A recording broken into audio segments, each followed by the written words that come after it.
Other faculty think that AI has no place in the classroom right now, and they tell students they will be harsh consequences for using AI if it is detected. So I think they're just getting a lot of mixed messages, and based on those mixed messages, I think the overall idea is that there should be some shame or should be some norm against using AI to do your work for you. When students are asked if they use AI to do their work, many say they don't. But when they're asked if other students are using AI, many more say that they do. Should we conclude that they're not being honest about their own AI use? Welcome to the Chicago Booth Review podcast, where we bring you groundbreaking academic research in a clear and straightforward way. I'm Hal Weitzman, and today I'm talking with Chicago Booth's Alex Imas about his research on students and AI. Why is it such a taboo? And how should schools and colleges respond to the inevitable creep of AI? Alex Imas, welcome to the Chicago Booth Review podcast. Thank you. I'm happy to be here. Now, we are here to talk about AI and students using AI maybe, or anyone using AI and saying maybe that they're not using AI. How did you it's very interesting, but how did you as a researcher become interested in this topic? Well, I've read articles and kind of anecdotally heard a lot of people talk about, why they shouldn't use AI and instances where they feel bad about using AI, particularly in situations where there's a manager and an employee, and the manager thinks you shouldn't be using AI, but the employee is going to be really helped by using AI. Why? Is the idea that people feel like they're cheating? Yeah, exactly. They're going to make themselves obsolete if they use it, if they admit to using it. That's part of it. And there's the element of plagiarism that's in AI. It's trained on a bunch of data that other people have used. And some people think that essentially when you use AI, you're just plagiarizing the entire time. I don't personally share that view, but that is a view that exists. Okay. So I was interested in kind of seeing, are people underreporting AI because they're ashamed of using it? There's a taboo reason. Yeah. So in this research, you kind of challenge, you discuss the challenge, of accurately gauging how people are using AI. And so maybe we can start here. What are the current statistics, or are there any reliable statistics on the use of AI, particularly in education, and how trustworthy are those statistics? Right. So one of the things that kind of started me on this path is looking at these statistics. They're kind of all over the place. Right. So there's some statistics that are 40% of people use them. There's some statistics that say 80% of people use them. And to have that sort of range, 40 percentage point range between statistics of using a technology, you could say look, these are completely different populations. Maybe one population does use it 40%, the other one does use it 80%. But it just seems like there was something unreliable about the measurement itself that was generating those sort of differences. How are they measuring it? Essentially, all of the measurements have been self-reports. They just ask, do you use AI? And some say, what kind of AI do you use? How do you use it? But the basic question is self-reports. You have to admit to the researcher or to the survey company that you yourself are using AI for a particular purpose. In education, the purpose is kind of clear. It's to help you with your homework or to, write an essay for you at the extreme version of it. Right. And so this is very context specific. I was thinking reading your research, if you're in education, you're in a class and the teacher says, who used AI to write the paper? I can see that nobody puts their hand up. But if you're in the workplace, a typical workplace, and most employers nowadays want their people to use AI. So maybe you might get over-reporting there. So the context must matter, right? Absolutely. And that's something that we talk about in this paper is that, the way that you can potentially identify when there's people being ashamed of using AI is you ask the questions two different ways and you see a bias in one direction. So, for example, take the workplace. Let's say you're encouraged to use AI, but you personally, for whatever reason, don't want to use AI. Maybe you don't know how to use AI. Environmental impact. Right, environmental impact. That's one of them. So then the kind of the technique of asking, do you use AI and how much does everybody else use AI? That would go in the opposite direction. You would over-report your own use because you think you should use AI more than you actually do. Okay, so now you're kind of hinting at the technique used in this paper, which is very interesting. Maybe before we get to the methodology, which is really fascinating and I think generally very applicable, tell us about what you found. What are the big headline findings here? Well, the big headline finding is that so we did a relatively large representative survey of the student population. So we looked at undergraduates, including freshmen all the way through senior year, and we looked at different majors. We tried to sample between humanities and STEM majors and things like that. And we basically first asked, "Do you use AI ever?" So just the basic question of whether you yourself use AI. That's the standard question of self-reporting use. And just to be clear, so you're asking students in Yes. your educational life, do you use AI to do your Exactly. homework, etc.? Yeah, we don't specify exactly for what. We just asked a very general question. But the idea is yes, like this would be for purposes of education. And then we ask them what type of system they use, if they use it at all. We also ask a question of to what extent. So do you use it like 1 day a week, 0 days a week, 7 days a week? And then we also ask the question of to what extent do your peers use AI? So, like, take a representative friend. To what extent are they going to be using AI? So, the exact same questions about yourself versus other people, and we see a huge difference, right? So, the people themselves, about 60% of people admit to using AI. They tell us a lot of information about what models they use. But when we're asking about other people, I mean, that number jumps to almost 90%. And that's both kind of yes or no, and also the extent. So for example, the median percent that people say other people use it is 4 to 5 days a week, whereas themselves they use it 0 to 1 day a week. That's kind of the largest category. Okay, that so we now find let's in dig data. into them. So the methodologies you say, what is your use? What do you reckon everyone else in the same environment as you, what is their use? Right, Yeah. exactly. And this is like a classic indirect questioning technique that's been used to study situations where people might not want to admit doing something. So you ask the individual to what extent do you use it, and maybe people underreport because they feel bad about saying yes. But then if you ask them about how their friends use this or engage in some activity, they don't feel bad about saying their friends do. And if everybody kind of says, "Oh yeah, I don't do it, but all of my friends do," then you kind of get a sense that everybody's using it. So you can compare these sorts of percentages and get a more accurate number on how and on the extent of that a behavior is getting engaged in or technology in this case is being used. So if 60% of people will say, yes, I use AI, and then you ask them about their friends and they say 90% are using AI, how do you estimate what the actual figure is? So the idea is that it's going to be closer to 90%. Now, is it 90%? We can't say quite sure with 100% confidence that it's 90%. Obviously, we don't have access to the ground truth. But what we do in the paper is we try to say, look, we give a separate sample of people. We give them this data that, look, there's a 60% people self-report using AI, 90% say their friends use it. Why do you think this gap exists? And we ask direct questions, and we actually ask them to just kind of fill in the blank, just free form, tell us why this gap exists. And so we use topic modeling for analyzing the text data, and then we just look at the direct reports. And both sets of data say the same thing, that, look, this gap exists because people don't want to admit to using AI. So what that says is the correct answer is closer to 90%. Now, again, is it 90%?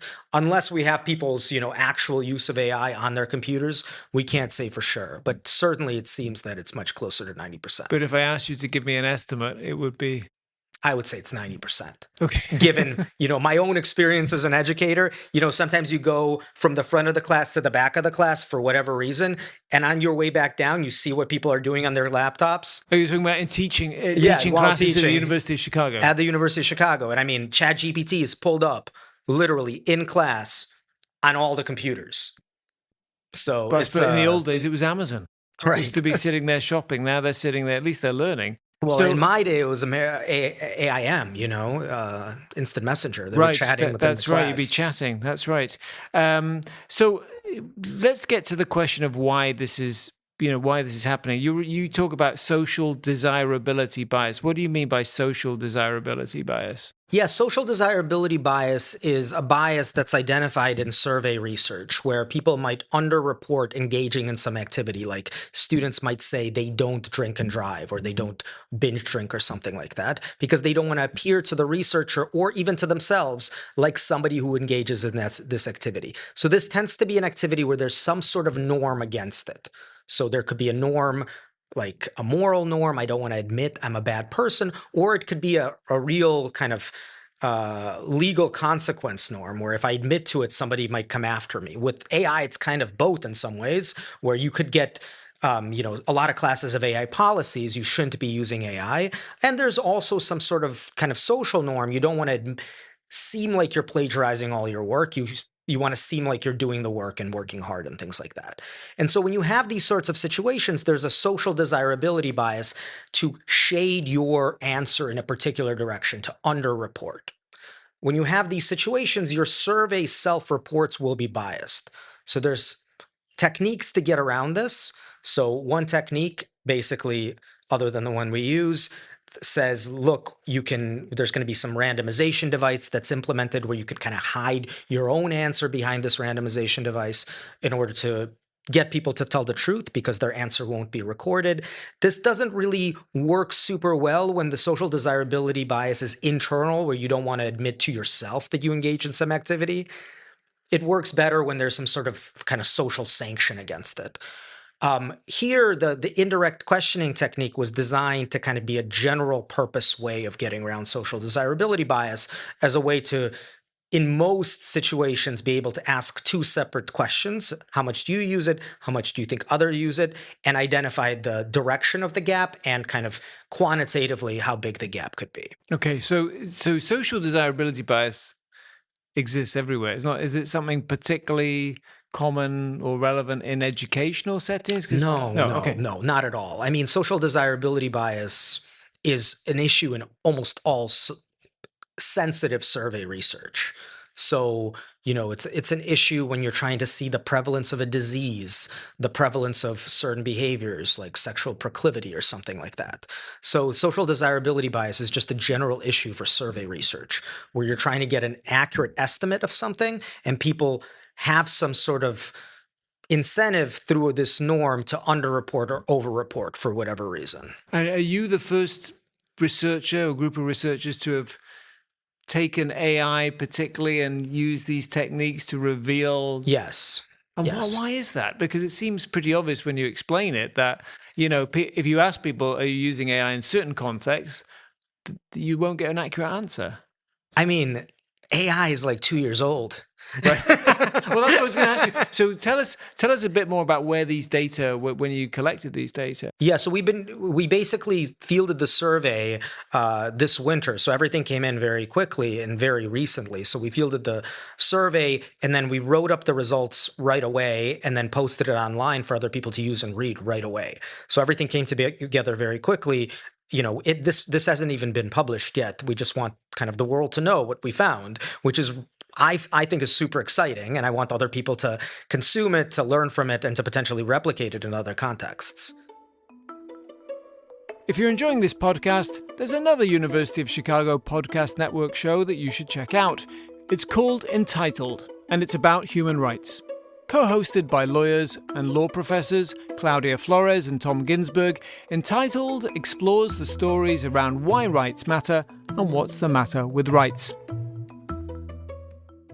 Alex Imas, in the first half, we talked about your fascinating research about social desirability bias, the use of AI in educational settings, and you talk in this paper about AI shaming, why people feel like they don't want to admit to using AI in an educational setting, and you said actually you don't agree with that. You think that that's not helpful. But why do you think AI use is particularly sensitive for students? I think right now they're just getting so many mixed messages. So some faculty that I know embrace AI. They want students to use AI. They think this is the future. So the students need to learn how to use AI in order to be effective participants in the economy, which to me makes a lot of sense. Other faculty think that AI has no place in the classroom right now, and they discourage it on every part of the syllabus. They tell students there will be harsh consequences for using AI if it is detected. So I think they're just getting a lot of mixed messages, and based on those mixed messages, I think the overall idea is that there should be some shame or should be some norm against using AI to do your work for you. Now, there's different, to do your work for you. That's a statement that has some additional content. So you could use AI to help you study, to generally just be kind of a study partner. You bounce ideas off of them, and you're confused about something. The AI explains it to you. So you almost have a tutor, right? So that's one way to use AI, and I think most people would agree that that is a very appropriate and super fruitful use of AI in education. But there's another use of AI, which is to say, here's an essay I have to write, here's the prompt, I put in the prompt, I get the essay, and I turn in whatever it's written. And most people would agree that that latter use is not a very good use if the point of being in the class is learning how to write the essay. So there's also a spectrum in between those sorts of uses. And I think students don't have a good idea of what AI should be used for and is appropriate for and should be encouraged versus the type of AI use that, you should try to avoid if you're actually trying to get an education at the University of Chicago. Okay. But I mean, so that raises the whole question of policy, right? The policy of institutions, how they think about delivering, designing education, the policy of policymakers who have to regulate education and what is education, how institutions support education.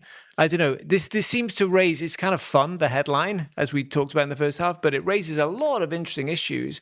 You and I are in the education business. Right. And it raises a lot of interesting issues about how we are going to integrate this tool into our delivery of education. I don't know if you have any thoughts about that relating to this and the particular AI shaming that you expose in this paper. So I think AI shaming is probably a short-lived to medium-lived phenomenon. I think as I said before, we're like 2 years into the AI boom. We don't know where we're going to be in 2 years. We don't know where we're going to be in 1 year, 6 months. It's moving so fast.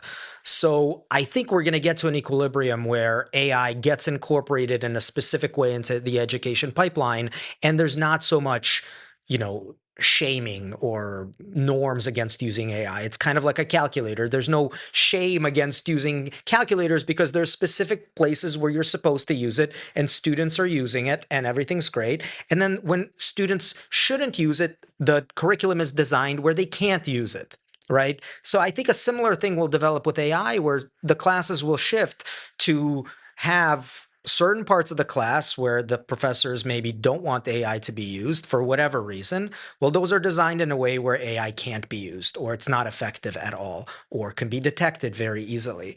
Whereas in other cases where AI should be used, such as kind of in the tutoring sphere or bouncing ideas off of and things like that, then AI should be encouraged and there could be some record of how the AI is used. So my guess is this sort of thing is going to be short-lived.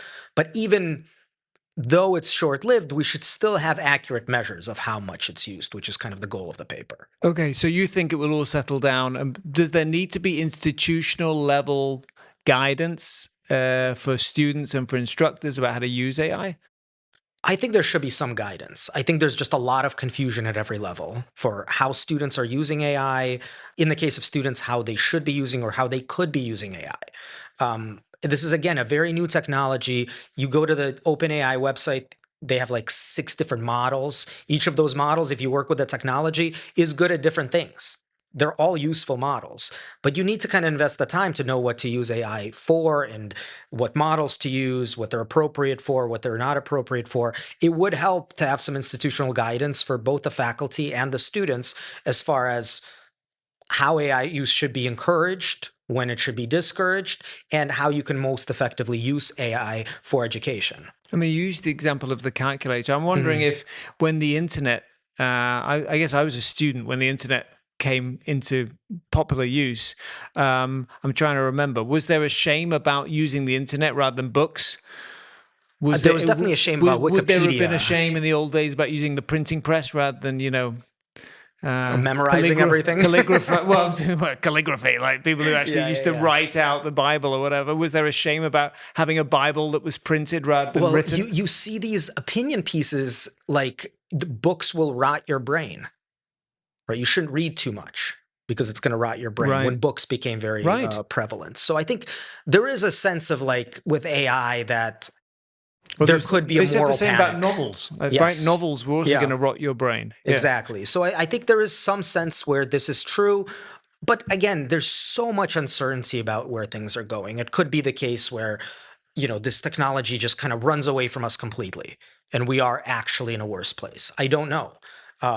To me, it seems like that's an unlikely scenario compared to a scenario where, companies develop tools where the AI model is trained to be a tutor specifically for that tool. Students want to use this tutor because they're actually helpful, and then that is the way that AI is used in education. That is a potential kind of outcome in this space. Okay, now I want to ask you, talked a little bit about your teaching and how you in the classroom and see everyone using. What are they using it for? They're just typing in what you're saying. I have no idea what they're using it for. They're probably shopping. They're probably using it to look at what they should buy on Amazon. But have you changed your own class because of students using AI? Oh yeah, very, very, How so? very significantly. So my class used to be designed. I have a teach a behavioral economics course. Yeah. So it's it's a paper-based class. People read papers and they turn in deliverables. So like they turned in idea briefs that they write based on the papers. They turn in and you're talking about academic papers. They read academic papers and then they have to give recommendations to policymakers or whatever. So that's actually exactly one of the assignments. Another assignment is to come up with your own idea for a research topic, like 3-pager based on the academic papers that you've read. I had a take-home midterm. I wanted students to have enough time to spend on the midterm in order to kind of like cohesively write essays and things like that. And then the final culmination of the whole class was a final paper, 20-pager on a particular topic that they actually thought about and potentially even collected data on. So almost the entire class was take-home. I think in 2021, that was the case. In 2022, that was still the case. But it's impossible for me to run that class in the current environment. So I no longer have any kind of idea briefs or policy papers that they would turn into me just because I don't want to be in a position where I'm reading 140, I delve into, delve is a word that the AI uses a lot. Delve? Okay. So I don't want to be in that position. So I took those assignments are out. So I basically divided the class into 2 components. One, I want to know when a student exits my class, they have the information, like the basic models of behavioral economics in their heads. For those assessments, I need to have in-class midterms, which is what the class has become. In the middle of the class, we have an in-class midterm that lasts a certain amount of time, and that allows me to assess how much they've internalized. The final project is still there. There's still a paper component, but there's also a presentation component. So students have to write the paper and record a presentation of themselves presenting the results. Now they could still write the paper in AI and things like that. I can't do anything about that. But from the presentation, I at least know, look, they've done the work of internalizing the material. Right, exactly. Yeah, so that's kind of how the class has changed. The material hasn't changed, but the way that I'm assessing things has changed substantially. All right, so you referred to, it was Delve, wasn't it? Yeah, Delve was the word that is your personal AI detection tip. But you have a paper, don't you? You've got other research surveying different kinds of AI detection tools. So is it possible to detect AI? Yeah, so one thing that has been keeping up with the models is the detectors. So I think if you try to use a detector maybe 6 months ago, they were pretty bad. So you'd get very high false positive rates, pretty high false negative rates. They were almost useless. The current set of models is very, very, very good at the set of detectors, that is. So we did a big audit of types of writing. So we have types of writing as in like just an essay. We have ads, we have reviews of products, we have tweets that are either we know are generated by people and generated by AI based on the work that we know is generated by people. So we have text that's very short, so under 50 words, all the way to 2,000, 4,000 words. And you might be worried, look, the detectors are worse on some dimensions, better than other dimensions, but they're actually quite good all over the place. There's some detectors that are better than others, which you'll see in the paper. But in general, if you use a good detector, the best detector, 99.9%, you basically detect AI. And the thing that you should be really worried about is accusing somebody that's not using AI for using AI. And that rate is super low, basically negligible. Okay, so we can use detectors. So the bottom line is a lot of students are lying about using AI, and we will know because the detectors are very good. Yes. So my colleague teaches a class, and most of her assignments were still kind of take home. So she took these assignments. I gave her one of these detectors. She ran them through, and 40% of them were fully AI generated. Wow. They hadn't even changed anything. Because you and I were talking before we started recording this about what is human content and what is AI generated content, what constitutes that, which is a whole other podcast. But you're saying that 40% of people didn't even change a comma. Yeah, they just put in the prompt and this thing generated the essay, and then they turned in the essay. And that was it, 40%. And at that point, what are you evaluating of those students? Like it's really hard to get any signal in that if that's how they're. So if that's you and you're listening to this, you're busted. Don't do it again. Yeah. This is your only warning, this podcast. Okay. Alex, Imas, thank you very much for coming on the Chicago Booth Review podcast. Thank you so much for having me. That's it for this episode of the Chicago Booth Review podcast, part of the University of Chicago Podcast Network. For more research, analysis, and insights, visit our website at chicagobooth.edu/review. When you're there, sign up for our weekly newsletter so you never miss the latest in business-focused academic research. This episode was produced by Josh Stunkel. If you enjoyed it, please subscribe and please do leave us a 5-star review. Until next time, I'm Hal Weitzman. Thanks for listening.